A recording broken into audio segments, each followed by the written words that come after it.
Okay. जय गुरु जी सब संगत को जो आज इस दरबार में आए हुए हैं और जो आगे सुनेंगे।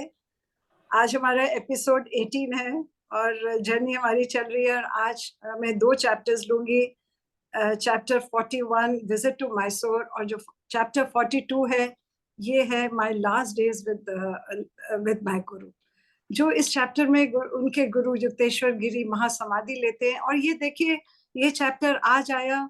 It's not a coincidence. परसों हमारे गुरु जी की महासमाधि दिवस है और अभी अर्जुन देव जी का 5th गुरु अर्जुन देव जी का महासमाधि दिवस निकला कि और आज ये जो चैप्टर है इट इज वेरी सेंटिमेंटल। और इसमें आप सुनेंगे कि योगानंद जी को भी इंस्पाइट ऑफ बीइंग अ स्वामी उनको अपने गुरु के जाने का कितना दुख होता है। और ऐसे ही इस दिन हम गुरु जी को हमेशा याद करते हैं। और मुझे बहुत लोगों ने बोला कि गुरु जी तो सर्वव्यापी हैं और ओमनी प्रेजेंट है और मैं तो गुरु जी से 4 साल पहले ही सिर्फ जुड़ी हूँ और मैंने तो उनको ओमनी प्रेजेंट फॉर्म में ही देखा है। बट इस दिन आपके मन में थोड़ा सा होता है कि काश गुरु जी होते। we all want validation. So this is my take. So I will start chapter 41 visit to Mysore. ये मैंने संक्षिप्त रूप में बोलूंगी क्योंकि जो नेक्स्ट चैप्टर है वो लंबा है। इन्होंने परमहंस जी ने बहुत डिटेल में अपनी विजिट का बताया है। But I have taken very beautiful learnings from this chapter जो उन्होंने हिस्ट्री को इंक्लूड करा इस चैप्टर में। तो मैंने वही पॉइंट समझे। बाकी आप फिर बुक पढ़ेंगे तो आप पूरा डिटेल में ये चैप्टर पढ़िएगा।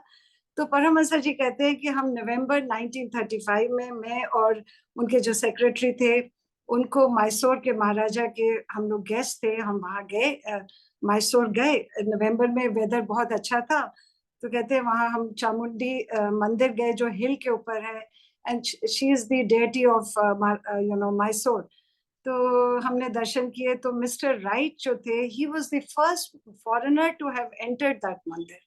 उनको अलाउ किया गया। तो वो कहते हैं कि वो इतने खुश हुए तो उन्होंने कहा कि जो ये फूलों की पंखुड़ियां मुझे दी गई हैं ये मैं याददाश्त के लिए लेके जाऊंगा और मैं संभाल कर रखूंगा अपने पास। उसके बाद परमहंस जी कहते हैं कि मैंने वहां पे हजारों नागरिकों के और छात्रों को संबोधित किया टाउन हॉल में, वहाँ के मेडिकल कॉलेज में, national high school, intermediate colleges, Chetty town hall. और कहते हैं जब भी मैं स्पीच देता था, भाषण देता था, तो मैं अमेरिका का उज्जवल चित्र बताता था उनको और दोनों देशों के आदान प्रदान के लाभों के लिए बोलता था। और इसी देखिए पर्पस के लिए वो गए थे। तो कहते थे पूरा हॉल तालियों से गूंज उठता था। देखिए 1935 में अमेरिका वाज अनथिंकेबल। और फिर उन्होंने कहा कि जो ये मिस्टर राइट उनके सेक्रेटरी हैं ही टॉक्ड ऑफ मैसूर। उन्होंने बड़ी डिटेल्ड अपनी इस जर्नी के बारे में लिखा जिसमें से मैं कुछ ही पॉइंट्स ले रही हूँ। वो कहते हैं उन्होंने एक बहुत सुंदर नेचर के ऊपर बोला, वो मैंने लिया पॉइंट। वो कहते हैं कि वहां पे जो आसमान, क्योंकि हमें पता है मैसूर का वेदर बहुत अच्छा होता है, अभी भी बहुत अच्छा है। तो कहते हैं कि दिन के रात और रात के दिन बदलते समय जो सौंदर्य प्रकट होता है उसकी कोई तुलना नहीं है। देखिए उसके बाद कहते हैं उन्होंने प्रकाश को बहुत स्ट्रेस दिया। कहते हैं प्रकाश ऐसे दिखता है मानो ईश्वर ने अपनी रंग पेटी से सारे रंग निकालकर एक साथ जोर से आकाश में उछाल दिए। तो उन्होंने कहा ये प्रकाश की लाइट से ये सारे रंग जो हैं ये आकाश में छा गए और जिसकी मैं कोई कंपैरिजन नहीं है। और फिर उन्होंने कहा कि हम लोग वहां पे एक कृष्णा राज डैम बना था। देखिए ऑलमोस्ट 90 इयर्स बैक, जो बहुत ही एडवांस था। कहते हैं वहां पे बड़े राइस फील्ड्स थे, कोकोनट ट्रीज थे, बहुत ब्यूटीफुल गार्डन्स थे, फवारे थे और कहते दृश्य देखने को बनता था। और मैसूर में full of jungles, greenery, animals. और फिर उन्होंने कहा कि मैंने इतने प्रेम से भारत में हमारा लोग स्वागत करते हैं, मुझे डर लगने लग गया कि कहीं योगानंद जी वापस अमेरिका मेरे लिए उनको लेके जाना मुश्किल ना हो जाए, मेरे बस में ना रहे, क्योंकि उनको इतना यहाँ पे हम लोग को स्वागत हो रहा था। फिर उन्होंने एक बड़ी अपना एक्सपीरियंस हाथी की सवारी का बोला। देखिए जो भी फॉरेनर आता है उसको हाथी की सवारी बड़ी अनयूजुअल लगती है और कहते हैं कि मुझे इतनी रोमांचक लगी और मैं जब अब बैठा तो मैं अपनी जान बचाने का ही सिर्फ सोचता रह गया कि इतनी ऊंची उसमें सीढ़ी पे चढ़ के मैं बैठा। उसके बाद उन्होंने फिर हैदराबाद का बात करी। उन्होंने कहा कि हैदराबाद बहुत सुंदर, वहां पे नीलगिरी पर्वत है, गोदावरी नदी, बहुत उपजाऊ धरती है। Then he talks of Osmania university, मस्जिद and ruler of Nizam of Hyderabad. But जो उन्होंने मेन बात बोली वो अजंता एलोरा के बारे में बोली। अब देखिए उस टाइम मेरे ख्याल वो अजंता एलोरा हैदराबाद स्टेट में आता होगा। उन्होंने कैलाशा टेम्पल के बारे में बोला। देखिए मैं वहां पे होके आई हूँ, I will share the photographs. वो एक बड़ी रॉक से, एक पहाड़ से उन्होंने एक ही पत्थर से अखंड पत्थर के पहाड़ काट कर उन्होंने बनाया है, जो शिवा के ऊपर है, कैलाश शिव जी के ऊपर है। और कहते हैं वहां 5 मंदिर हैं, गुफा मंदिर, और 25 मोनेस्ट्रीज हैं जो मूर्तियों से भरी हुई है। कहती है जो यहाँ की जो चित्रकार, जो जो यहाँ के कलाकार हैं, जिन्होंने ये बनाई है, मूर्तिकारों ने, उन्होंने इस कला को हिंदुस्तान को अमर कर दिया। और इतनी इन्होंने हिस्ट्री के बारे में बोला। फिर उन्होंने बेलूर टेम्पल के बारे में बोला जो 11th सेंचुरी का है। He said that was is also a masterpiece. And then he talked of Ashoka's pillars. देखिए अशोका के जो पिलर्स हैं वो पूरे इंडिया में फैले हुए हैं। तो उन्होंने वहां पे एक नॉर्दर्न मैसूर में कहते हैं अशोका के पिलर्स लगे पड़े हुए हैं जो 3rd सेंचुरी BC के हैं, in memory of king Ashoka. And he says that King Ashoka was the incomparable ruler, and उन्होंने ये following wisdom in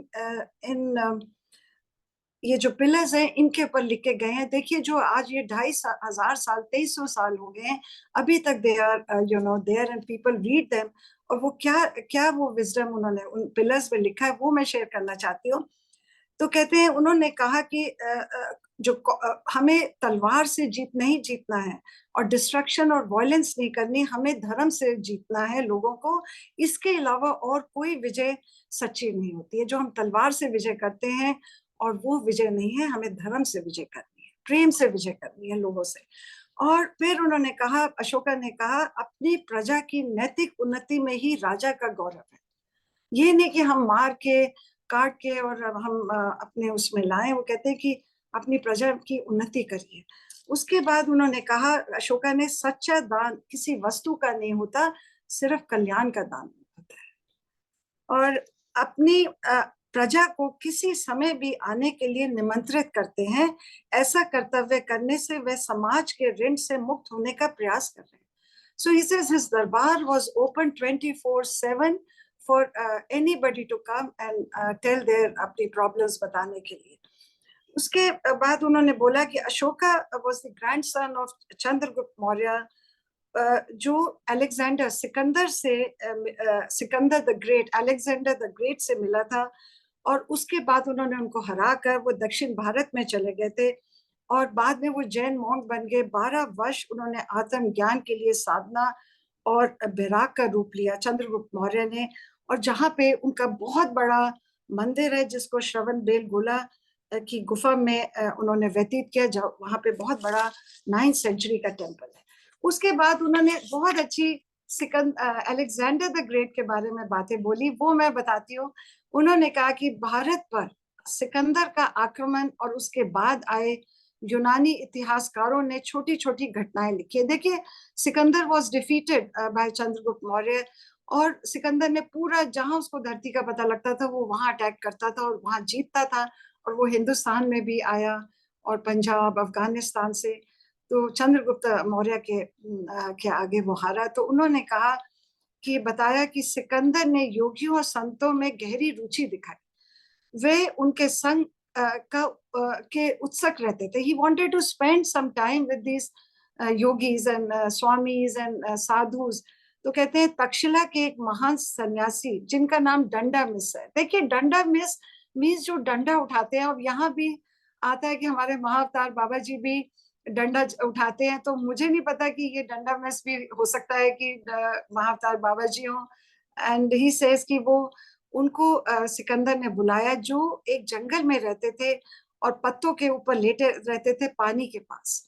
तो और भारत पर सिकंदर का आक्रमण और उसके बाद आए इतिहासकारों ने इनके बारे में बताया। कहते हैं कि उनके पास उन्होंने एक मैसेंजर को भेजा और बोला कि आपको सिकंदर बुलाते, यदि आप गए तो आपको अमूल्य उपहार देंगे, और अगर आप नहीं गए तो आपका सर काट दिया जाएगा। और कहते हैं तो उन्होंने क्या जवाब दिया, सिकंदर जायस का पुत्र है। So Zeus is Greek god, you know, उस टाइम क्रिश्चियनिटी नहीं आई थी, तो मैं भी जायस का पुत्र, और सिकंदर के पास जो कुछ है उसमें से मुझे कुछ नहीं चाहिए, क्योंकि जो मेरे पास है उससे मैं संतुष्ट हूँ। और मैं देख रहा हूं वह अपनी सेना लेकर सागर और भूमि पर निरर्थक भटक रहा है, और उसके भटकने का अंत नहीं नजर आ रहा। मैं केवल उसी परमात्मा के चरणों में सिर झुकाता हूँ जो हत्या से घृणा करता है और युद्धों के लिए को प्रोत्साहन नहीं करता। And then he says, Sikandar कोई देवता नहीं है, उसको भी मृत्यु के घेरे में आना पड़ेगा। जो अपने अंदर के सिंहासन पर नहीं बैठा वह राजा कैसे बन सकता है। सी हाउ ब्यूटिफुली से, जिसने अपने अंदर के को नहीं खोजा वो कैसे राजा बन गया। हमें अंदर अपने खोजना है, अपने अंदर सिंहासन में बैठना है, then only you are a king. and this I really like, very beautiful. And then Danda Miss says, परमेश्वर कभी अन्याय का साथ नहीं देता, वह प्रकाश, शांति, जीवन, जल का सृष्टा है। मतलब उसको वो प्रोवाइड करता है, और वह सबको स्वीकारता है जब शरीर छूटता है। He receives all men when body sets free. और जो राजा होते हैं उनको सोर्स ऑफ वायलेंस नहीं होना है, उनको अपनी प्रजा का ध्यान रखना है। और जब ये सिकंदर को मैसेज पहुंचा, ये सिकंदर के लिए सबसे बड़ी फटकार थी। और आगे बोले, यदि उसकी इच्छाएं, वासनाओं की पूर्ति नहीं हुई है और साम्राज्य पूरा उसको नहीं पड़ रहा है, उसे बोलो गंगा पार जाने के लिए कहो, वहां उसे ऐसा प्रदेश मिलेगा जो उसकी सारी सेना का भरण पोषण कर सकता है। ये तक्षशिला में इन्होंने बोला। तो योगानंद जी ने गंगा पार का नहीं बोला, बट आई एम प्रिज्यूमिंग कि मेरा ये गैस लगाया मैंने कि हो सकता है कि ये गंगा पार है जो हिमालय के, जो हमारी धरती है उसके बारे में बोला है। ये मेरा गैस है, I am not very sure. और मेरे लिए उपहार क्या है? वृक्ष जो मुझे आश्रय देते हैं, पेड़ पौधे जो मुझे आहार देते हैं, पानी जो मेरी प्यास बुझाती है। देखिए फिर नेचर की बात हुई इस किताब में। और चिंता करके जमा की हुई पूंजी विनाश का कारण है, जिससे सिर्फ दुख और शोक मिलता है। हाउ ट्रू इट इज कि जितना आप सामान आप इकट्ठा करेंगे उतना आपको उसकी टेंशन रहेगी, जो अब हम समझ रहे हैं, एटलीस्ट मैं अब समझ रही हूँ। और फिर डंडा बिस कहते हैं, सिकंदर आकर मेरा सर काट दे, फिर भी वह मेरी आत्मा को नष्ट नहीं कर सकता। जो परमात्मा के पास चली जाएगी, उस ईश्वर ने ही हमें धरती पर भेजा है कि हम उसकी आज्ञों का पालन करें। हमें we are sent on this earth for a purpose, ना कि हम वायलेंस क्रिएट करें और मारें एक दूसरे को। हमें उसके आज्ञा का पालन करना है। इसीलिए हम इस धरती पे, हमें मानव जन्म मिला है, और ईश्वर सारे अन्यायों का हिसाब वही करता है। और पीड़ितों की आहें उन्हें दंड दिलवाती हैं। उसकी मिलने की तो सिकंदर की मिलने की इच्छा बढ़ गई। तो देखिए क्या बोला कि यहाँ फिर कर्मों की आई कि अगर हमने किसी को पीड़ित किया है, किसी को दुख दिया है, तो हमें उसका जवाब जरूर देना पड़ेगा। और फिर देन डंडा में से, मुझे अस्त्र शस्त्र ना ही स्वर्ण मोह का डर है, तो उससे मिलना है तो वह खुद मेरे पास आए। एंड फिर उसके बाद कहते हैं कि फिर वो मिलने गया। वो इस बुक में फिर उन्होंने मेंशन नहीं किया। फिर कहते हैं वो बहुत ब्राह्मणों से मिलता था, तो बहुत क्वेश्चंस ब्राह्मणों से पूछता था। It was very inquisitive. तो I just telling 2-3 questions which I really liked, so I want to share. कहते हैं उसने किसी एक ब्राह्मण से पूछा, मनुष्य सभी का प्रिय कैसे बन सकता है?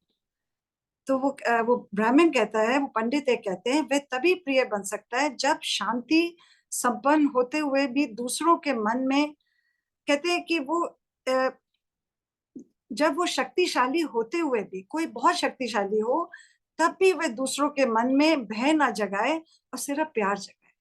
तो वो ही सबसे प्रिय मित्र इंसान होता है। देखिए, जो बहुत शक्तिशाली होते हैं तो हमको उनसे भय होता है। वो कहते हैं जो कोई किसी के हाथ में अगर ईश्वर ने पावर दी है तो उसको फियर नहीं जगाना, उसको प्यार जगाना लोगों में। और फिर दूसरा क्वेश्चन था, मनुष्य देवता कैसे बन सकता है? मनुष्य देवता कैसे बन सकता है? जो असंभव को संभव कर दे। देखिए, ये जितने गुरुज आए हैं, ये ईश्वरीय रूप आए हैं, ये वो देवता रूप है जो असंभव को संभव करके दिखा रहे हैं। और ये हम देख रहे हैं, सारी पुस्तक में देख रहे हैं। और हमारे गुरुजी तो महाशिव हैं। कितनी बातें हमने, जितने यहाँ इस पुस्तक में इंसिडेंट्स हुए हैं, वो हमने सब हम एक्सपीरियंस कर रहे हैं, या देख रहे हैं, या सुन रहे हैं। और फिर एक क्वेश्चन सिकंदर ने पूछा, जीवन और मृत्यु से अधिक बलवान कौन है? तो वो कहते हैं जीवन, क्योंकि वे इतने पापों को सहन करता है। देखिए, मृत्यु होगी तो चले गए, खत्म। और जीवन जो है वो इतने जिंदगी भर हम दुख को, दर्द को, पापों को भी सहन करते हैं। So that is why life is more powerful than death. And फिर वो सिकंदर कहते हैं कि हिंदुस्तान छोड़ के चला गया, तो उसने एक योगी को ले गया अपने साथ, एक पंडित उनके साथ जाने को ब्राह्मण तैयार हो गया, जिसका नाम था कल्याण। तो उसको उसमें उनकी लैंग्वेज में, ग्रीक लैंग्वेज में कैलानोस कहते हैं। तो वे सिकंदर के साथ गया और एक यूनानी सेना के सामने उसने जलती चिता में प्रवेश कर लिया और अपना शरीर त्याग दिया। उसे भय नहीं था। और पहले अग्नि में जाने से पहले उसने संगी साथियों को गले लगाया, परंतु सिकंदर से विदा नहीं ली। कहते हैं, मैं तुमसे बाद में बेबीलोन में मिलूंगा।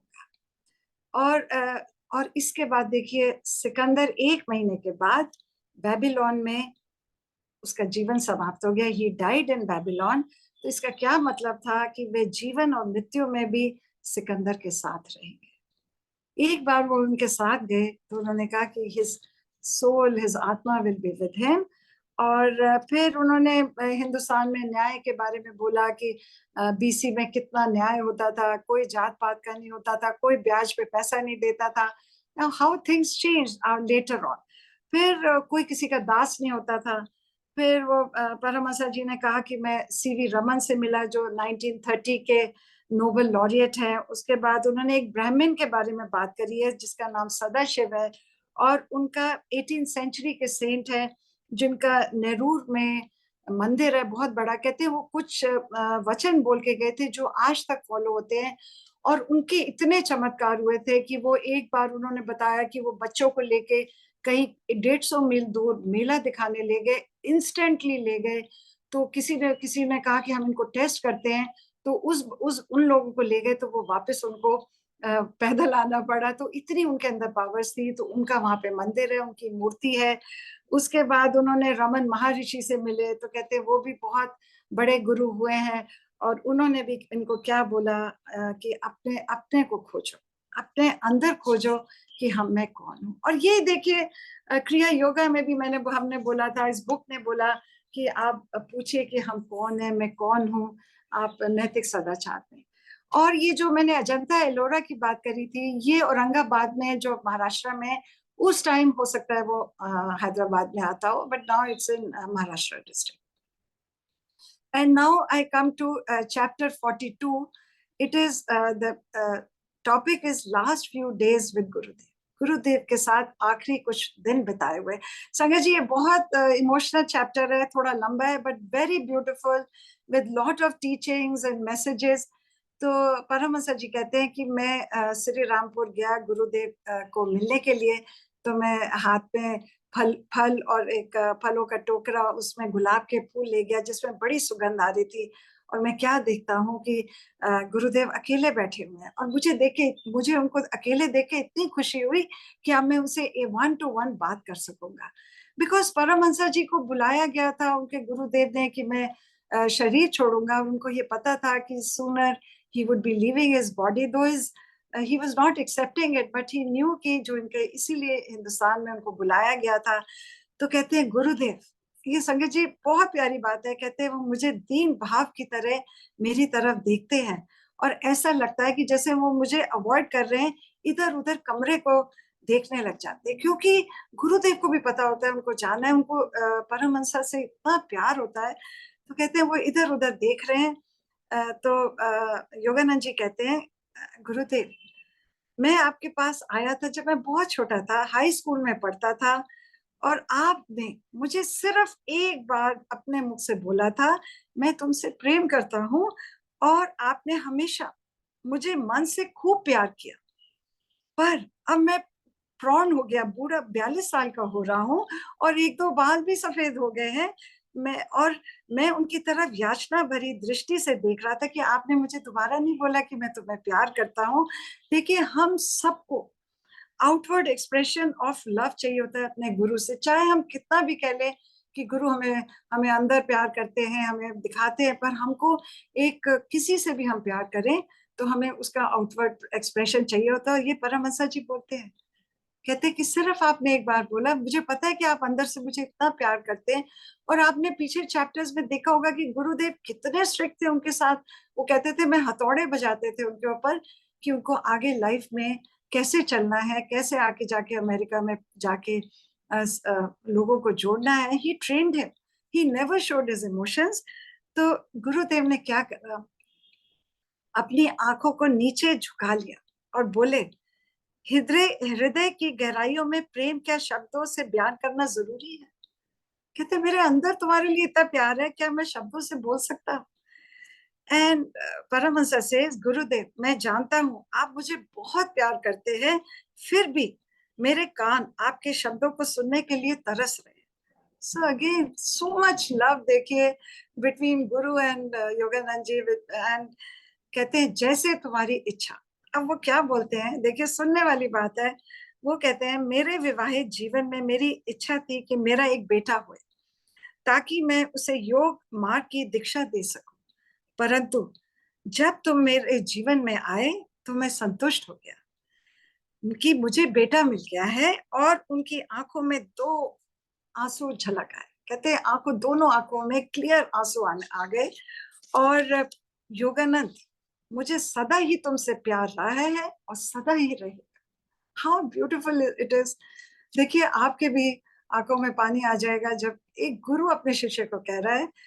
और उनके ये शब्द सुनकर मेरे हृदय का सारा बोझ हट गया, मानो मैं स्वर्ग के सारे द्वार मेरे लिए खुल गए। योगानंद जी कहते हैं, फिर मैं जानता था कि भावुकता का उनके जीवन में कोई स्थान नहीं है, because he was never showed his emotions. आपने पूरे चैप्टर्स में पढ़ा है कि हिज फेस नेवर लुक्ड, बहुत हार्ड फेस था, नॉट लाइक लायरी माशे। लायरी माशे में फेस डिफरेंट था।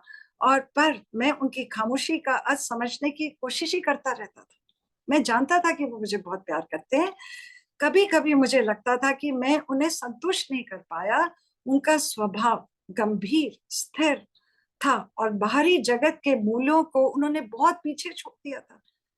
उन्हें कहते हैं, जो ये बाहरी हम दिखाते हैं वो सब पीछे उन्होंने छोड़ी। वो सो हाई एलिवेटेड, तो उनको बताने की जरूरत ही नहीं थी। कहते हैं, पर मुझे ये कभी कभी डाउट होता था कि क्या मैं ठीक काम कर रहा हूँ, मैं उनकी आज्ञा का पालन कर रहा हूँ, जो वो मुझे सिखा रहे हैं मैं सीधे ठीक मार्ग में चल रहा हूँ। तो he says, I just felt that I needed validation from him. फिर उन्होंने कहा कि मेरे गुरुदेव, मैंने एल्बर्ट हॉल में लेक्चर दिया जहाँ पे मेयर आए थे, तो उनको मैंने रिक्वेस्ट करी तो आप आइए। और कहते हैं एग्री टू कम। और जब मैं स्पीच दे रहा था तो कहते हैं मेरी नजर उनकी तरफ जा रही थी कि वो उनके कैसे एक्सप्रेशंस है, और मुझे ये लगा कि वे प्रसन्न है। देखिए, कितना हम लोग को गुरु से हम चाहते हैं कि आप हमें बताइए कि हम आपको, वो हमें प्यार करते हैं। और फिर उन्होंने एक बड़ी प्यारी बात बोली। कहते हैं कि मैं श्री रामपुर कॉलेज में पढ़ा था, आपको पता है कि कितने टीचर्स उनसे नाराज रहते थे और कैसे उनको स्टूडेंट्स पागल सन्यासी बोलते थे। तो कहते हैं सारे पुराने मेरे सहपाठी आए हुए, डिग्री सेरेमनी में I was the chief guest. और कहते हैं मेरे को सबको देख के इतनी खुशी हुई, मेरे आंखों में आंसू आ गए। और फिर उनके बाद जो उनका फिलोसफी का जो प्रोफेसर होता था, डॉक्टर घोषाल, जो आपको याद होगा कि उन्होंने कहा कि मैं तुम्हें पास नहीं होने दूंगा क्योंकि तुम पढ़ते नहीं हो। तो इन्होंने, आपको याद होगा, इन्होंने अपना नाम नहीं लिखा, सिर्फ रोल नंबर लिखा था, and he got very high marks because उन्होंने अपने गुरु की सारी शिक्षाएं उसमें फिलोसफी में लिखी थी, which was out of the course, you know.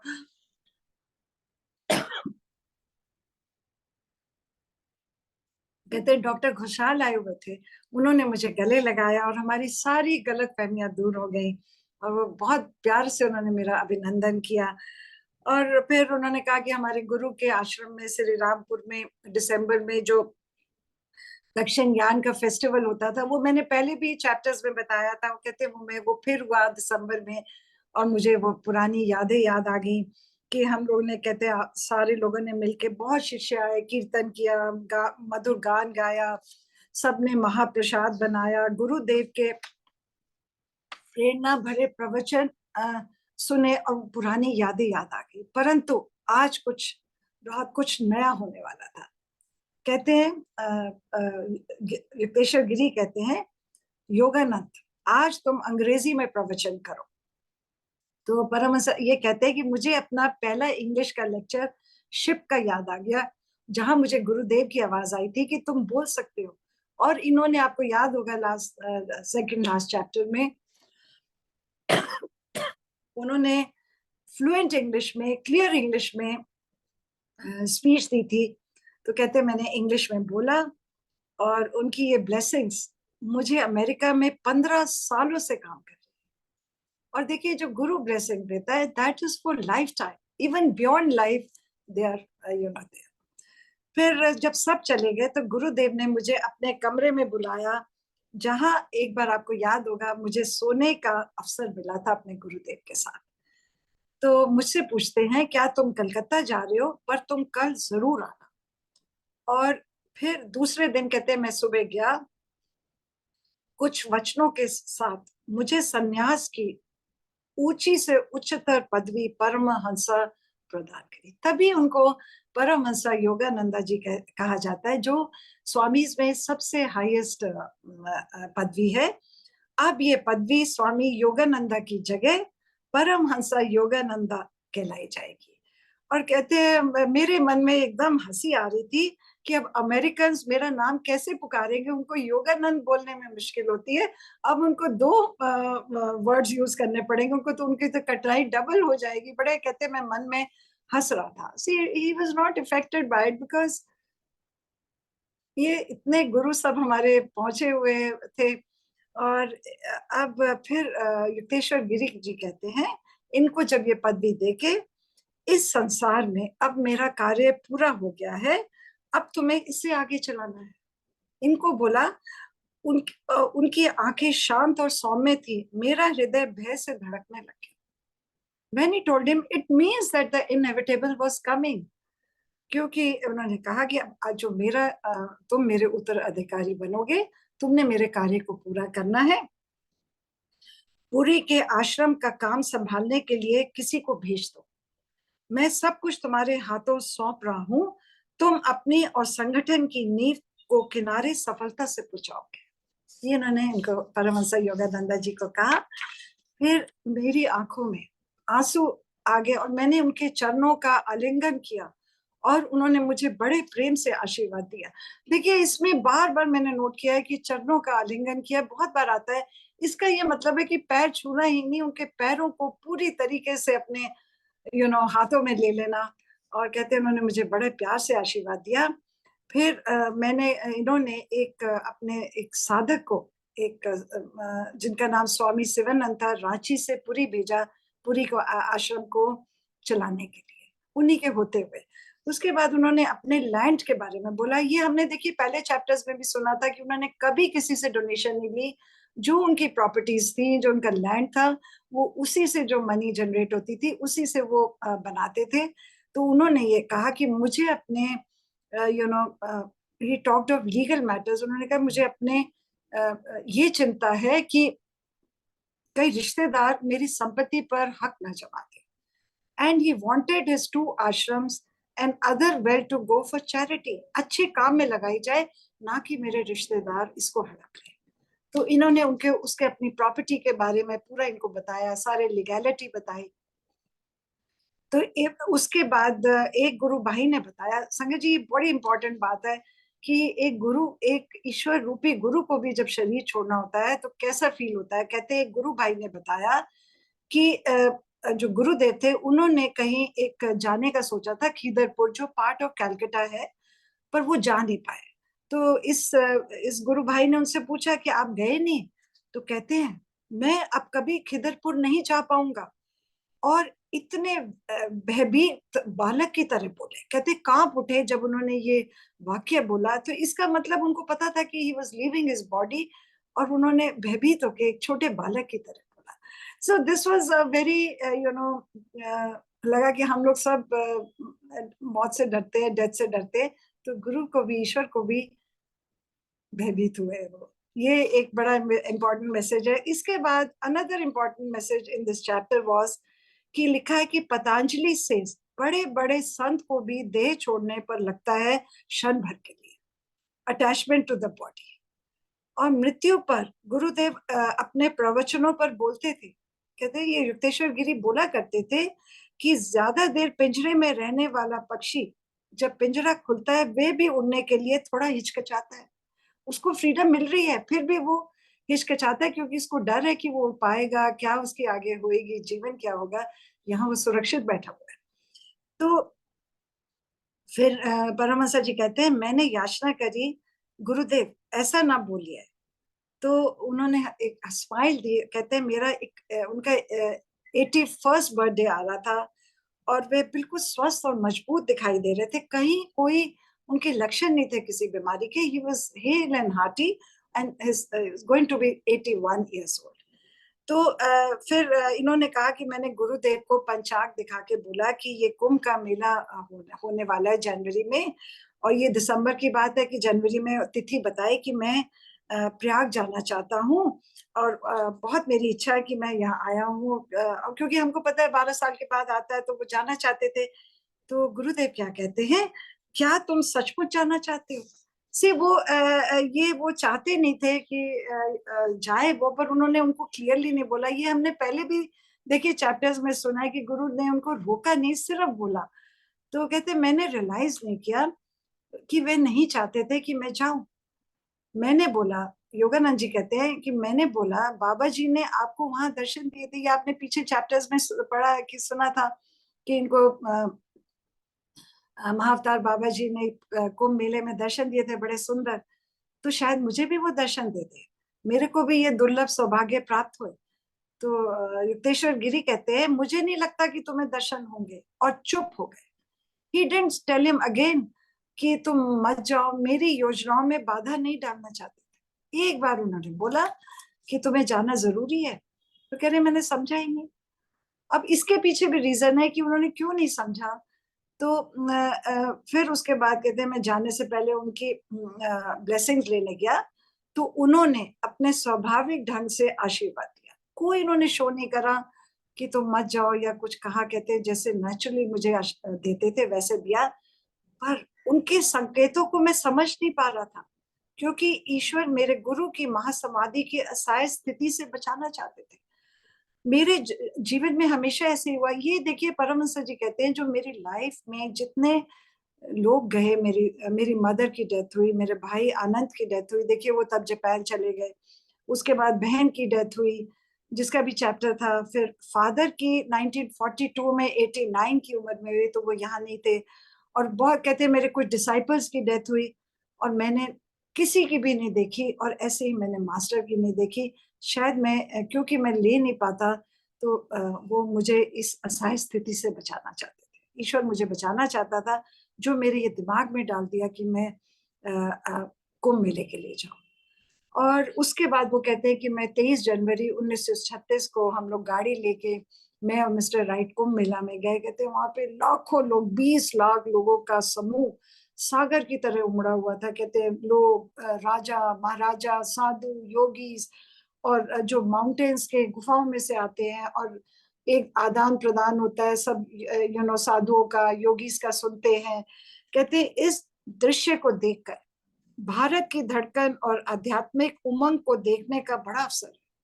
तो देखिए यहाँ सारे इंडिया के जो थे आ सकते थे, उनके आध्यात्मिक वहां पे सीख मिलती थी, और जिसके बल पर इतने आघातों के बाद भी हिंदुस्तान वैसा कर वैसा।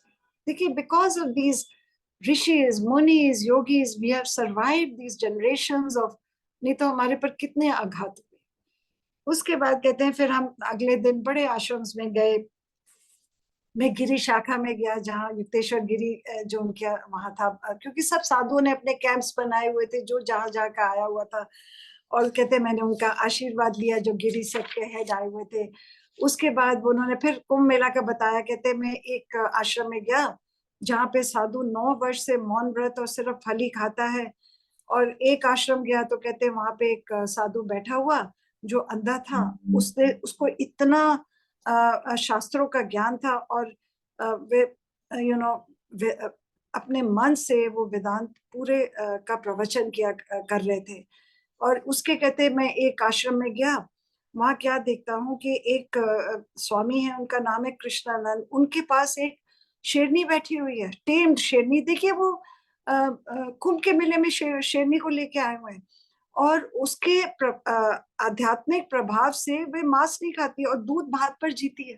देखिए, एक शेरनी दूध भात पे जीती है, और ओम का उच्चारण करना सिखा दिया उन्होंने। इनका नाम था स्वामी कृष्णानंद, जो बड़े मजबूत बलशाली लगते थे। उसके बाद कहते हैं हम एक साधु के पास गए, उनका नाम था करपात्री महाराज। वो बड़े यंग थे। कहते हैं हम अपनी गाड़ी को घुमाते घुमाते कहीं इधर उधर एक उनकी झोपड़ी में गए। बड़ी साधारण सी झोपड़ी थी, और देखते हैं अंदर बैठे हुए हैं, और आंखों में बड़ा तेज था, उत्साह, प्रेम, आध्यात्मिक वैभव ठूस ठूस कर भरा हुआ था। और कहते हैं वो बनारस हिंदू विद्यालय के एमए शास्त्र में थे, और ना ही उनको कोई कपड़ों का झंझट, ना खाने की लालसा, ना कोई भिक्षा पात्र। नदी के किनारे बस चलते रहते थे, और ना ही उनके पास कोई पुस्तक थी, और अपनी मेमोरी से सबको सुनाते थे। उनको देखकर परमहंस जी कहते हैं कि मेरे को एक पल के लिए लगा कि मैं भी ऐसा जीवन जी लूं। पर कहते हैं मैंने कहा, एक क्षण के लिए सोचा, पर मैंने कहा योगानंद, इस जन्म में तुम्हारे लिए जीवन का नहीं है। तो फिर उसके बाद देखिए, फिर इनका कुंभ का के मेले के बाद ये वृंदावन जाते हैं। वृंदावन भी इनका जाने का एक मकसद होता है, वो मैं आपको बताऊंगी क्यों होता है। क्योंकि इनको युक्तेश्वर गिरी जी ने कहा था कि आप लाहिरी माशे के बारे में लिखो, अपने गुरुओं के बारे में लिखो। तो जो वृंदावन में केशवानंदा जो संस्कृत स्कॉलर थे, जो लाहिरी माशे के डिवोटी थे, पहले भी उनका बहुत आया है कि महाअवतार बाबा जी के दर्शन उन्होंने कराए थे। और वो वहां से, हरिद्वार से उनका वो यहाँ पे शिफ्ट हो गए थे, वृंदावन शिफ्ट हो गए थे। तो ये उनको मिलने गए, क्योंकि वो उनके मुख से सुनना चाहते थे अपने लाहिरी माशे के बारे में, क्योंकि उन्होंने एक पुस्तक लिखनी थी जो हम आज कर रहे हैं। तो कहते हैं मैं उन्हें मिलने गया, क्योंकि गुरुदेव ने मुझे बोला था कि मैं लाहिरी माशे के बारे में लिखूं। मैं उनके सगे संबंधी, शिष्य, उनकी वार्तालाप, जो उन्होंने अपने शिष्यों से वार्तालाप करी, तारीखें, डायरीज सब लिख रहा था। और मैं उनकी collecting the material, photographs, old letters, घटनाएं, तिथियां, सामग्री, और वो मेरी बढ़ती जा रही थी। देखिए, इसी में हमने पीछे चैप्टर पढ़ा था कि वो लाहिरी माशे की वाइफ से भी मिले, उनके बेटों से भी मिले। और और कहते हैं कि कई शिष्य मुझे बताने में संकोच करते थे, क्योंकि ईश्वर रूपी के बारे में बोलने में कहीं मैं शब्द, छोटे शब्द में ना लिख दूं, कहीं मैं इनको बी लिटिल ना कर दूं, या मिस इंटरप्रेट ना कर दूं। देखिए, अभी भी हमको गुरुजी के बारे में कुछ नहीं पता था। अगर ये 3 साल में कोविड में पुरानी संगत उठ के नहीं आती, तो हमें भी नहीं पता लगता। तो ये उन्होंने कहा कि कई लोगों ने इसलिए नहीं बताना चाहते थे कि मैं मिस इंटरप्रेट ना कर दूं, because one cannot do justice in cold words to the life of divine incarnation। एक उनके शिष्य ने बोला कि जो इतने बड़े ईश्वर हैं, इसके इनके लिए क्या शब्द, कोल्ड वर्ड्स, क्या आप क्या महिमा बोल सकते हैं। पर उनको ये आशीर्वाद मिला हुआ था, उन्होंने उनके बारे में लिखना था, नहीं तो आज हमें भी लाहिरी माशे के बारे में नहीं पता लगता। और कहते हैं निर्जीव शब्दों में अवतार का जीवन चरित्र कोई लिख पाएगा। एक क्लोज शिष्य अपने अमर गुरु को अपने हृदय में ही रखना चाहता था। उसने कहा कि मैं नहीं बता सकता, क्योंकि मेरे हृदय में वो है,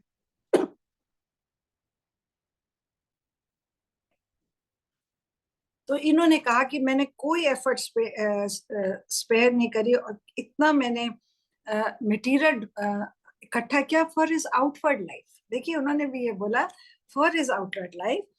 तो फिर ये स्वामी केशवानंदा के पास गए, जो उनका अभी भी देखिए वृंदावन में आश्रम है, कत्यानी पीठ आश्रम। तो वो कहने लगे वो 90 साल के थे, बट उनकी जो बॉडी थी बड़ी स्ट्रेंथ और शरीर मजबूत और स्वस्थ था। और मैंने उनको बोला मैं अपनी पुस्तक आपके बारे में लिखना चाहता हूँ, मास्टर्स के बारे में लिखना चाहता हूँ, और आप मुझे बताइए। तो वह बोले बाहरी दृष्टि से मेरा जीवन कोई विशेष नहीं है, मैंने अपनी अधिकतर जीवन हिमालय पर बिताया, एक गुफा से दूसरी गुफा। मैंने हरिद्वार के बाहर एक छोटा सा आश्रम खोला जहां कोबरास आ जाते थे और आश्रम गंगा में बह गया और मैं वृंदावन आ गया। मैंने पूछा अब बाघों से आप कैसे बचाव करते थे? तो वो कहने लगे ऐसे ऊंचे आध्यात्मिक ऊंचाइयों वातावरण में बाघ हमला नहीं करते। एक बार मेरा सामना हुआ, मेरे मुंह से आवाज निकल गई और वह स्तब्ध होकर मूर्ति होकर स्टैंड स्टिल खड़ा हो गया। और उसके बाद फिर परमहंस जी ने बताया कि उस जमाने में बाघ जो आते थे तो जब हट्स होती थी उसके बाहर वो गोंद लगा देते थे, ताकि बाघ को पसंद नहीं था कि वो गोंद के ऊपर चिपके। तो ये उन्होंने बाद में ऐसे ही लिखा है नीचे। उसके बाद वो कहते हैं ये गुरुदेव कहते हैं मैं कभी कभी गुरुदेव लाहिरी माशी के पास बनारस जाता था और वे मेरे साथ मजाक करते थे कि तुम्हारे पाँव में चक्र है, हिमालय इतना विशाल है, तुम्हें घूमने में मगन रखता है। और महासमाधि के बाद जब लाहिरी माशी ने महासमाधि ले ली तो आपने सुना होगा पीछे कि वो उनको दर्शन देने उनके घर में आए थे हरिद्वार में। उन्होंने कहा था कि अब तुम्हें बनारस आने की जरूरत नहीं है, मैं वहां नहीं मिलूंगा। ये मैंने लास्ट चैप्टर में बोला था। और पहले भी कहते हैं वो मेरे पास अनेक बार प्रकट हुए फॉर हिम। ये सुनने वाली बात है, हिमालय की कोई ऊंचाई उनके लिए दुर्गम नहीं थी। For him no Himalayan height is inaccessible. कि हिमालय इतना बड़ा है, वो फिर भी उन्होंने बहुत बार उनको दर्शन दिए। और प्यार से कहते हैं उन्होंने 15 पदार्थों का मुझे भोजन खिलाया और मेरी आप भगत करी। तो कहते हैं मेरे 50 पाउंड वेट बढ़ गया। भारत में गोल मटोल स्वामी को पसंद करते हैं।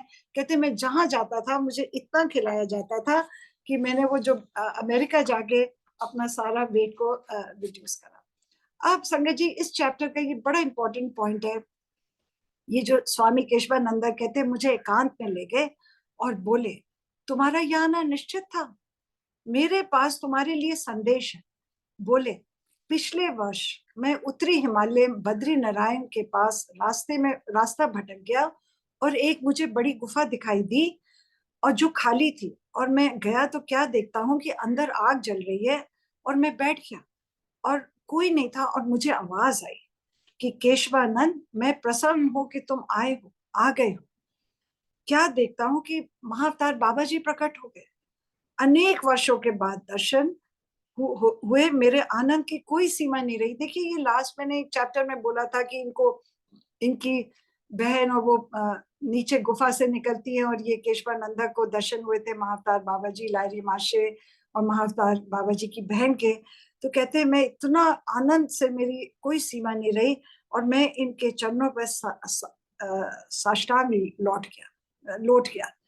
तो कहते हैं महाअवतार बाबा जी कहते हैं मैंने ही तुम्हें बुलाया है, इसीलिए तुम रास्ता भटक गए और यहाँ आए हो। मैं अभी इस गुफा में रह रहा हूँ, तुम्हें पुनः मिलकर मुझे बड़ी खुशी हुई। देखिए ईश्वर कह रहा है कि मुझे मिलकर तुम्हें बड़ी खुशी हुई। So how humble gurus are. उसके बाद फिर उन्होंने कहा मुझे आध्यात्मिक कल्याण का आशीर्वाद दिया, केशवानंदा कहते हैं। और फिर बोले योगानंद के लिए एक संदेश दे रहा हूं, जब वह भारत आएगा तुम्हें मिलने आएगा, अपने गुरु और लाहिरी माशे के बारे में जानने में व्यस्त रहेगा। मैं उसे इस बार नहीं मिलूंगा, पर किसी अन्य अवसर पर मिलूंगा। उनकी ये बात सुनते योगानंद जी कहते मैं बहुत खुश हुआ और मेरे अंदर की सारी जो चुभन समाप्त होगी। जो मेरी इतनी इच्छा थी कि मैं इस महाअवतार बाबा जी के दर्शन करूं, कहते अब मुझे दुख नहीं था कि वे कुंभ मेले में मुझे नहीं मिले जहां युक्तेश्वर मेरे गुरु को मिले थे। और कहते हैं उन्होंने बोला था तुम्हें दर्शन नहीं होंगे, पर फिर भी मेरी आंखें भटक रही थी उनको देखने के लिए वहां पे प्रयाग पे।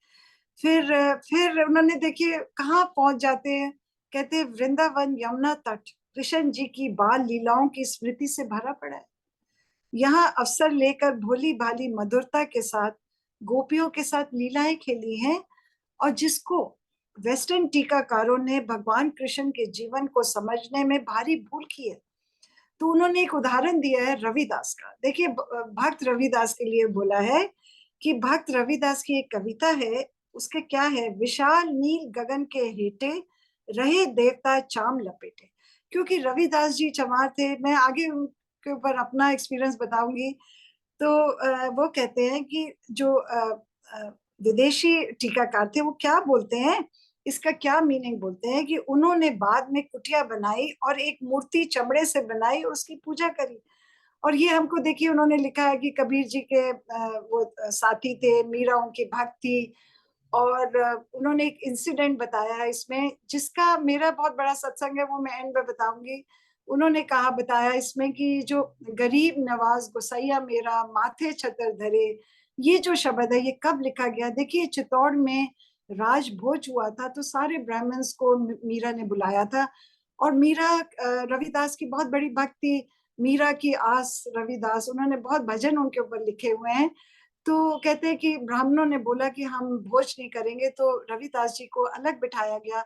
तो क्या देखते हैं कि सारे ब्राह्मण जब भोज दिया जाता है तो हर ब्राह्मण को रविदास जी साथ बैठे नजर आते हैं। और फिर उसके बाद कहते हैं कि सब क्षमा मांगते हैं, और फिर उनके बहुत पूरे उनके शिष्य बन जाते हैं, ब्राह्मण्स भी शिष्य बन जाते हैं। और ये उन्होंने मेंशन करा, ये मैं आपको एंड में बताऊंगी इसके बारे में। और फिर इन्होंने कहा कि हम एक रात इनके आश्रम में रहे, और मैं वापस हम कलकत्ते गए। और कहते हैं मुझे बड़ी वो हो रही थी कि मैं गुरुदेव के पास जाऊं। तो मैं जब कलकत्ते गया तो क्या देखता हूँ, वो पुरी में गए। मैं वो श्री रामपुर से पुरी में चले गए हैं, जो 300 मील कलकत्ता से है। तो कहने लगे कि मैं जाने की सोच रहा था। तो ये 8 मार्च 1936 को कहते एक गुरु भाई ने दूसरे गुरु भाई को तार भेजी कलकत्ता में कि तुरंत चले आओ। ये कलकत्ता में थे और युक्तेश्वर गिरी पुरी में थे। तो कहते हैं तो मेरे कानों तक ये बात पहुंच गई कि उनके एक शिष्य को तार आई है, किसी और ने भेजी है। कि कहते मैं समझ गया कि इसका अर्थ क्या है। और कहते मैं धम से घुटनों पर बैठ गया और भगवान से अपने गुरु के प्राणों की भिक्षा मांगने लगे। घुटने टेक के कहते मैंने हाथ जोड़ के ईश्वर से प्रार्थना करने लग गया कि मेरे गुरु को कुछ ना हो। ही अंडरस्टूड की तार आई है तो कुछ बात होगी, बिकॉज एंड तो कहने लगी मैं ट्रेन लेने लगा, I was going to take the train. तो मुझे क्या होता है, मुझे दिव्य वाणी सुनाई देती है कि आज रात पूरी नहीं आओ, आज रात मत जाओ, तुम्हारी प्रार्थना स्वीकार नहीं हो सकती। और ये दोनों उनको मैसेज आए कि प्रार्थना स्वीकार नहीं हो सकती, मतलब कि गुरु को उन्होंने जिंदगी नहीं बख्शी। और आज रात, because I think God didn't want him to see his guru dying, क्योंकि परमहंसा के अंदर ये हमेशा भय था। और फिर कहते हैं मैंने प्रभु को कहा आपने मेरी प्रार्थना ठुकराई तो क्या आपकी इच्छा है उन्हें उच्चतर कर्तव्यों के लिए जाना ही होगा। Then he was reconciling, telling himself कि उनको ऊंचे काम करने के लिए शायद वहां जाना है। और ये आगे के चैप्टर में आएगा कि जो नेक्स्ट चैप्टर है उसमें ही आएगा कि हाउ युक्तेश्वर गिरी रिसरेक्ट्स हिमसेल्फ। और अगले दिन 9 मार्च 1936 शाम की मैंने ट्रेन पकड़ी। और क्या होता है रात को, तो शाम को 7 बजे while he was in the train, एक काले बादल ने आसमान को कवर कर दिया। और कहते हैं उसी टाइम 7 बजे 9 मार्च को युक्तेश्वर गिरी ने महासमाधि ली थी। तो जब मैं कहते मेरी ट्रेन दौड़ रही थी, मुझे उनकी विजन आई। वे अत्यंत गंभीर मुद्रा में बैठे हुए और दोनों तरफ प्रकाश था। क्या सब कुछ समाप्त हो गया, इन्होंने पूछा। तो उन्होंने सिर हिलाया और बोले, सर हिलाया हाँ, और धीरे धीरे अदृश्य हो गए। तो अगले दिन पूरी स्टेशन पर मैं खड़ा था और ये झूठी आशा लिए तो एक कि शायद गुरुदेव होंगे, झूठी आशा लिए। तो एक अनजान व्यक्ति आया और बोला, आपने सुना है कि आपके गुरुदेव चले गए हैं? और चला गया, कहता है अदृश्य हो गया। और मुझे नहीं पता वे कौन थे, कहाँ से आए।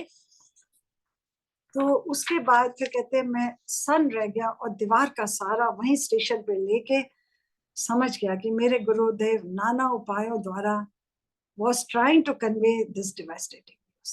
कहते हैं उनका ये तरीका था मुझे बताने का कि मैं चला गया हूँ, इन सटल कि मुझे एकदम वहां जाते शॉक न लगे। देखिए उनको दर्शन दिए, ट्रेन में दिए, और फिर काले बादल दिखाए। तो this was his message to him कि वो जा रहे हैं।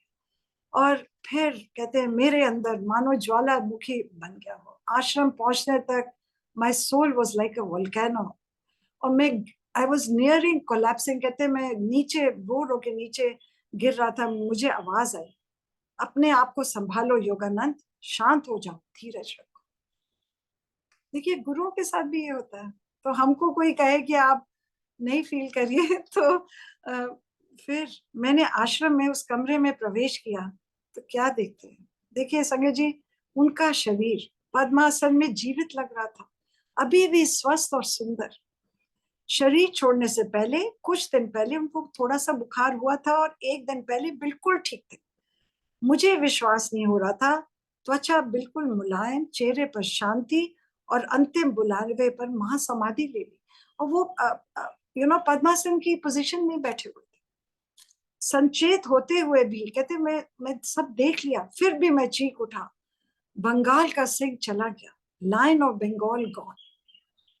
फिर 10 मार्च को मैंने अंतिम संस्कार किया, समाधि दी गई। देखिए आपने पहले भी मैंने बोला था कि जब ये स्वामी का सेक दिया जाता है तो इनकी क्रिमेशन नहीं करी जाती, क्योंकि इनका हवन करके बॉडी की क्रिमेशन सिंबॉलिकली कर दी जाती है, जो इनके गुरु ने परमहंस योगानंद जी की नहीं करी थी। सिर्फ उनको रोब पहना दिया था।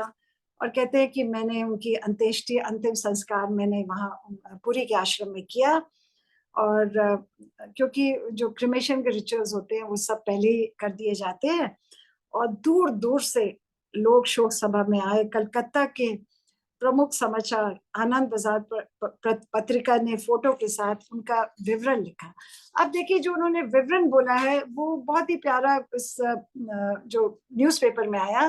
क्या लिखा गया है, 81 वर्षीय श्री युक्तेश्वर गिरी महाराज के महाप्रयाण के उपलक्ष्य में पुरी में 21 मार्च 1936 को भंडारा संपन्न हुआ। इस अवसर पर उनके अनेक शिष्य एकत्रित हुए। स्वामी जी की गणना भगवत गीता के महान टीकाकारों में होती है। वे काशी के लाहिरी मासिक के महान शिष्य थे। स्वामी जी ने भारत में अनेक योगदा सत्संग केंद्रों की स्थापना करी, और पाश्चात्य जगत में उनके प्रमुख शिष्य योगानंद जी योग का कार्य चला रहे हैं, उन्हीं की दी हुई प्रेरणा से। श्री युक्तेश्वर जी की अचूक भविष्यवाणी करने की क्षमता, ये सुनने वाली बात है, श्री युक्तेश्वर जी की अचूक भविष्यवाणी करने की क्षमता तथा उनकी गहन अनुभूति। अचूक भविष्यवाणी, एब्सोल्युटली राइट पावर्स ने स्वामी योगानंद को समुद्र पार जाकर भारत के सद्गुरुओं के संदेश को प्रचार करने की प्रेरणा दी। His interpretation of Bhagavad Gita and other scriptures testify कि दोनों की एकता को स्पष्ट करा, बाइबल और हमारे शास्त्रों में, कि वे सब धर्मों की एकता में विश्वास रखते थे। देखिए पीछे कितने चैप्टर्स में बाइबल के बारे में उन्होंने बोला। उन्होंने विविध पंथों और संप्रदायों के साथ साधु सभा, सोसाइटी ऑफ सेंट्स की स्थापना करी और अपना उत्तराधिकारी योगानंद जी को बनाया। ऐसे महापुरुष के जाने से भारत को बड़ी हानि हुई, और जो उनके संपर्क में आए वे भारत की सच्ची संस्कृति और साधना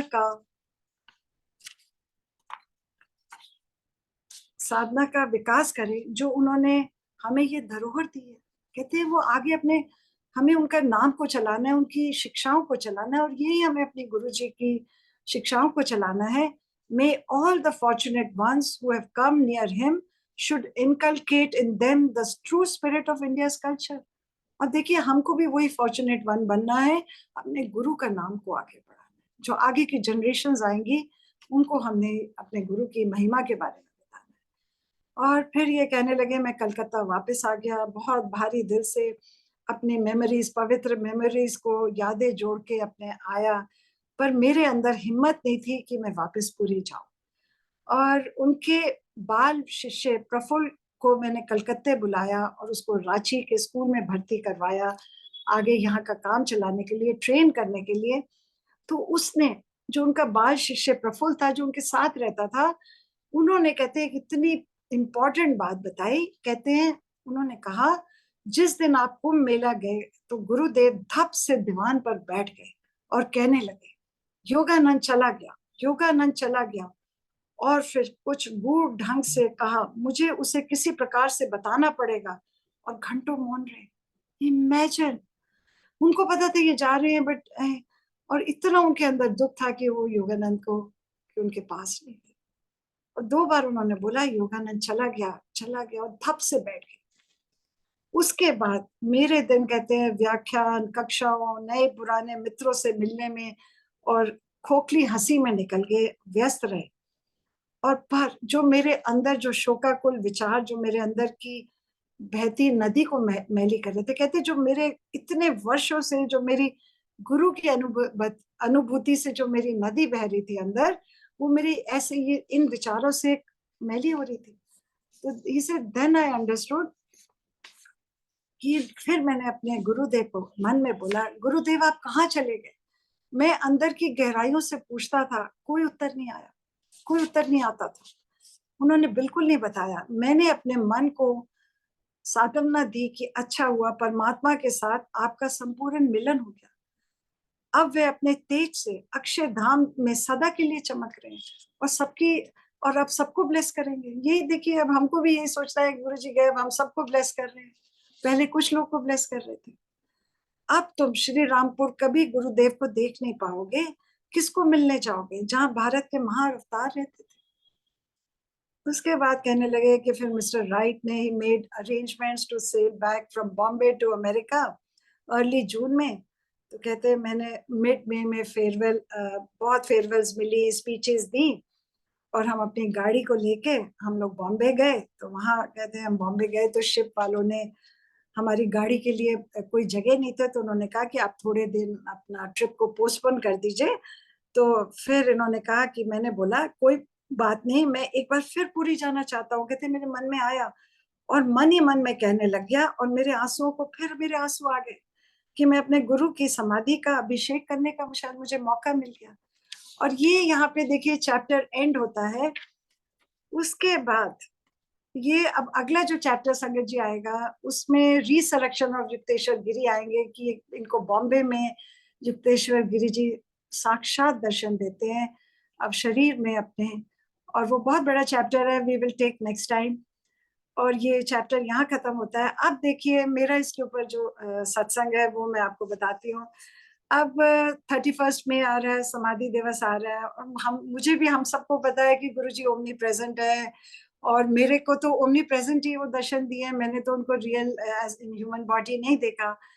पर 31 मई को मुझे थोड़ा सा फील होता है, और ये 2 साल में, लास्ट ईयर और उससे लास्ट ईयर, देखिए गुरु जी ने कैसे मेरे को दर्शन दिए। मैंने पहले भी अपने किसी एक सत्संग में यहाँ बोला था कि 2021 में मैंने गुरु जी को बोला, तब कोविड बहुत फैला हुआ था, कि गुरुदेव आप क्यों इतना दुख दे रहे हैं हमको। मेरे को भी उन दिनों में, तब डेल्टा चल रहा था, हम सब बहुत परेशान थे। तो गुरु जी ने एक दिए की दीवार पे इतने क्लियर दर्शन दिए, जिसमें वो दरबार में बैठे हैं, चारों तरफ उनके लोग हैं। उन्होंने मुझे बताया कि ये सब कर्मों का खेल है, और बहुत डिवाइन दर्शंस हैं। और लास्ट ईयर देखिए 31 मई को बहुत पुरानी सत्संग संगत ने अपने सत्संग करे, तो मुझे बड़ा फील हुआ। तो गुरु जी ने अपने और शिवा के रूप में, दोनों के रूप में मुझे दर्शन दिए। तो ये मैं इसलिए बोल रही हूँ कि मुझे कुछ लोगों ने बोला कि आंटी वो तो ओमनी प्रेजेंट है, क्योंकि मैंने इसलिए बोला कि परमहंसा जी को अपने गुरु के जाने के लिए फील हुआ। तो वी आर ऑल ह्यूमंस, हम सबको इमोशंस चाहिए, और इस दिन हमको अपने गुरु को, इसीलिए हम सब याद कर रहे हैं। और अब देखिए दूसरा, रविदास के ऊपर जो है, अब देखिए इस पुस्तक में कहाँ से रविदास जी आ गए। और मैं आपको ये बताना चाहती हूँ कि रविदास जी मेरे इटर्नल गुरु हैं। मैं जब गुरु जी से जुड़ी तो मेरे को गुरुबानी से मैं जुड़ी, तो मैंने एक दिन किसी टॉपिक के ऊपर मैंने शब्द को सर्च किया, तो क्या देखती हूँ कि मुझे रविदास जी के शब्द आ जाते हैं। जब हम होते तब तू नाही, अब तू है तो मैं नाही, तो ही मोही अंतर कैसा, कनक कटक जैसा। तो बहुत मुझे जब मैंने इनके बारे में पढ़ना शुरू किया और इनकी बानी को मैंने सीखना शुरू करा, जिसमें मैंने पहले भी एक लाइन बोली थी, सात संगत जैसे मधुप मगीरा मगीरा, और उन्होंने बहुत अच्छे शब्द लिखे हैं। बहुत जन्म बिछड़े थे माधो, ये जन्म तुम्हारे लेखे। तो देखिए मेरे को, मैं अब डिटेल में नहीं जाऊंगी, सेपरेटली करूंगी। गुरु जी ने मुझे बहुत डिवाइन रविदास के दर्शन दिए सपने में, जो मुझे बाद में अगले दिन समझ आया। और उसके बाद मैं उनकी बानी से इतना जुड़ गई हूँ। ये देखिए गुरु नानक जी ने इनको कहा कि आपको बाबा रविदास कहा जाएगा। गुरु नानक जी ने बनारस में जाकर कबीर जी के साथ उनके पैरों को छुआ, और गुरु ग्रंथ साहिब में हर गुरु ने रविदास जी के बारे में बोला है, और उनके बारे में लिखा गया है हर गुरु ने। उसके बाद देखिए, और इनका इसीलिए इनको बाबा रविदास कहा जाता है। और देखिए मैं बनारस में इनके जन्म स्थान में होके आई हूँ। ये भी मेरे गुरु की लीला है कि वो उन्होंने मेरे को रविदास के घर तक पहुंचाया, और मैं उनके इतनी बानी से जुड़ी हुई हूँ। तो आज मैं दो शब्द बोलूंगी, एक तो बिछोड़े के ऊपर बोलूंगी और एक रविदास जी की आरती को बोलूंगी, एंड करूंगी। आप जब ये आरती सुनेंगे तो आपको आरती का मीनिंग समझ आएगा कि हमें ईश्वर से कैसे आरती करनी है, जो ये रविदास जी ने लिखी है। तो मेरा जो शब्द है ये है, एहो बिछोड़ा सहा न जाए, सदगुरु मिले ता मिले सुहाए, रसना नाम सब कोई कहे, सदगुरु सेवे ता नाम लहे। सदगुरु को सेवेंगे तभी आप नाम ले पाएंगे। बंधन तोड़े मुकत कर रहे, गुरु शब्दी अस्थिर गुरु शब्दी अस्थिर कर बहे, गुरु अंदर हृदय रमीजे। गुरु को रोज अंदर रमाइए, और गुरु के शब्दों को अंदर स्थिर, मतलब बिल्कुल अपने अंदर रमाइए। और ये जो बिछोड़ा है ये सहा ना जाए, सदगुरु मिले ता मिले सुहाय। जब सदगुरु मिलता है तो सब कुछ हमारा सहाय है वो। और उसके बाद ये रविदास जी की आरती है जो मैं एंड करती हूँ। नाम तेरो आरती मजन मुरारे। मजन मीन्स यू अपने आप को मांझिए पूरा, जैसे हम नहाते अपने आप बॉडी को मांझते हैं, ऐसे आप अपने अंदर मांझिए। नाम तेरो आरती मजन मुरारे, हर के नाम बिना झूठे सगल पसारे। नाम तेरो आसना, नाम तेरो उर्सा, नाम तेरो केसरा ले चिटकारे, नाम तेरो दीवा, नाम तेरो बाती, नाम तेरो की जोत जगाई, भयो उजवारे भवन सगनारे, नाम तेरो तागा, नाम तेरो फूल माला, तेरा किया तुझे क्या अर्पण, नाम तेरा तू ही चवर डुलावे, कहे रविदास नाम तेरो आरती, सत नाम है हर भोग तुम्हारे। सो ये देखिए रविदास जी का, ये मेरा बहुत बड़ा सत्संग है, कभी मैं सेपरेटली शेयर करूंगी। और एक और मैं भूल गई बताना आपको कि मुझे किसी प्लेटफॉर्म पे मैंने रविदास जयंती फरवरी में आती है, तो मुझे क्वेत प्लेटफॉर्म ने बुलाया कि आप उनके सत्संग शेयर करिए। तो देखिए मैं सुबह सोच रही थी कि मैं उनका कौन सा शब्द यूज करूं, तो उसमें क्या शब्द था, गरीब नवाज गुसैया मेरा माथे छतर धरे। तो ये मैंने सोचा कि ये मैं शब्द अपने सत्संग में बोलूंगी। अब देखिए गुरु जी की लीला, सुबह के टाइम जो हमारा मॉर्निंग प्लेटफॉर्म है उसमें पुरानी संगत आती है, उन्होंने क्या सत्संग सुनाया। वो कहती हैं कि एम्पायर स्टेट में क्या होता है कि एक संगत है वो काफी समय से आ रही थी, तो वो कहने लगी, उन्होंने मुझे बोला कि वो रोने लगे, वो बोले कि हम गुरु जी मेरी तरफ देखते ही नहीं है, मैं तो इतने दिनों से आ रहा हूँ, उन्होंने कभी मेरे को मेरी तरफ नजर ही नहीं डुलाई। तो कहती है कुछ दिन, 2-3 दिन के बाद मैं क्या देखती हूँ, वो मेरे पास रोते हुए आए और बोले, कहती कि आज मैं दरबार में बैठा था तो मेरे को हर संगत के साथ गुरु जी नजर आए। आप देखिए गुरुजी को पता था कि ये शब्द मैंने अपने सत्संग में बोलना है, क्योंकि ये शब्द तब बोला गया जब उन्होंने लिखा था, जब हर ब्राह्मण के साथ रविदास नजर आए। तो गुरुजी नोज कि what I was going to speak.